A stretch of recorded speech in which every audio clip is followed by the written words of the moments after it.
So another day, another vlog. Papunta tayong Pagsanghan dahil gusto ko na makita ang mother and father ko at ito ang Pagsanghan Arc at ang unang-unang bumati sa akin ay si I love you, Tito.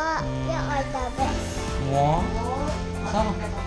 si Amara. At ayan, may pahabol pang case at meron pa yung isa pang pambola sa akin. Ito pa. Ikaw mahamsam. Handsome ako. Ang galing ha?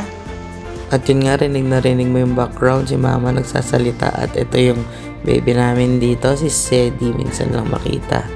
At ayan na nga, nung nasa Pagsanghan ako, grabe yung ulan. Parang may bagyo. Hindi makalabas. Kaya ito, nakita ko yung luma kong gitara. There's an angel that's flown away from me. Thought I had strength to set her free. At ayun na nga, kumanta tayo dyan at nag-sample-sample.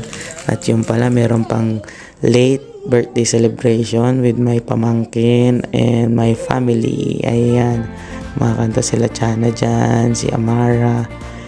Ayan, tsaka yung mga bata, nandyan din tita ko, yung inaanak ko na si Prince, andyan din. Ayan na, boblo ng poging bagsik. Yes, sir. Thank you, Papa, sa pa-cake nyo. At ayun yung tita, ayan na, ang ninong binigyan ng regalo ng inaanak. Ito yung birthday ko. Ayan, medyo na picture. Ayan yung anak ko. Ayan yung mama at papa ko. Na-enjoy ko naman. Enjoy ko talaga. Ang sarap ng cake. At ito na, uwi na kami. Ito yung Jones Bridge ng Pagsanghan.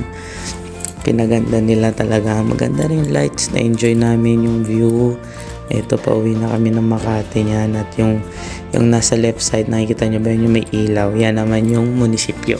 So, dati nag-work din ako dyan. Shoutout sa mga taga-munisipyo, ng mga friends natin dyan, kay Ninang Mini and everyone. Hello po. Ayan. Tapos yung sa right side naman, ayan yung old church dito sa Pagsanghan. Ayan, pwede nyo puntahan yan. And ito yun naman yung plaza namin. Ang ganda-ganda ng plaza namin. Maliwanag. Sobrang liwanag. Pwede mong pasyan. Kaso naulan kaya hindi kami tumigil dyan. At ito yung bayan.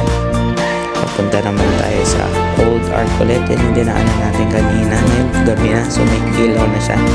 So may pailaw si Mayor. Ayan na. Pagkatapos yan. So uwi na tayo ng Makati. Nakikita yun naman sobrang traffic sa SLEX. So the day in my life lang yan. Off ko. Pinilit ko umuwi para makita yung magulang ko. Ayan. So thank you guys for watching. Questions and comments is well appreciated. Thank you.